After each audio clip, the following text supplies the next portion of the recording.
Pour nous tous, ton élection est un mystère. Oui, c'est clair comme cette eau.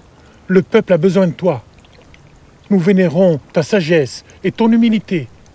Oui, c'est un premier film de fiction, mais c'est un film de fiction qui vient après plusieurs films de cinéma documentaire. À la lisière du documentaire, de la fiction, parfois un peu du côté du cinéma expérimental. Dove sei? D'abord, j'ai fait des études de philosophie. Bien. Et c'est au terme de mes études de philosophie que je me suis réorienté.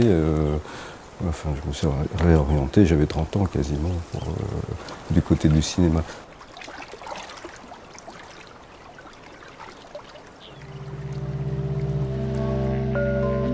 C'est l'histoire d'une jeune femme qui se déguise en homme pour accéder au trône pontifical. Et ça, c'est la clé de la légende, hein, c'est-à-dire le fait qu'elle se masque, qu'elle avance masquée.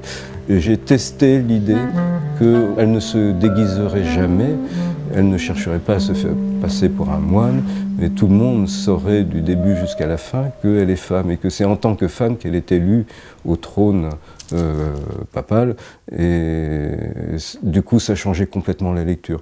D'une certaine manière, je dirais, le film est devenu aussi plus féministe par ce biais-là. Le personnage féminin affirme quelque chose d'elle d'une manière beaucoup plus évidente, et c'est moins souterrain. Voilà.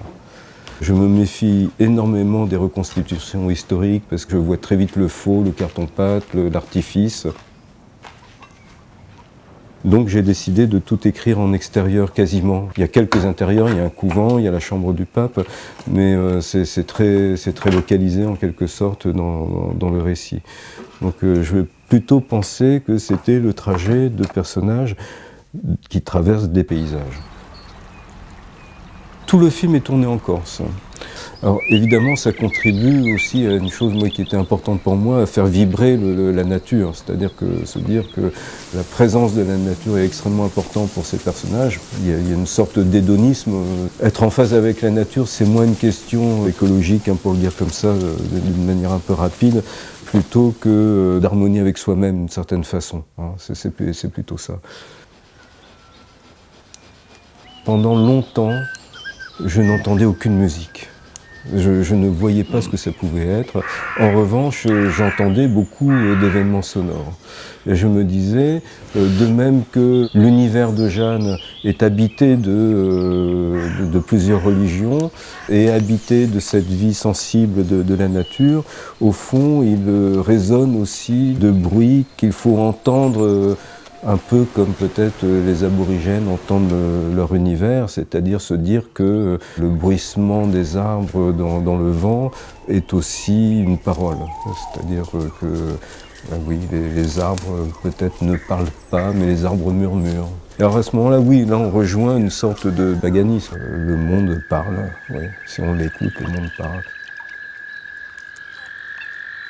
Il faut, avec un budget qui est ce qu'il est, tenir un film. Voilà. C'est-à-dire de ne pas renoncer.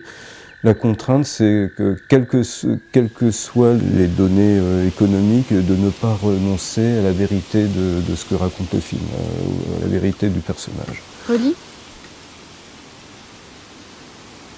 Quand quelqu'un essaie de s'emparer d'un bien pour le faire sien, alors surgit la querelle.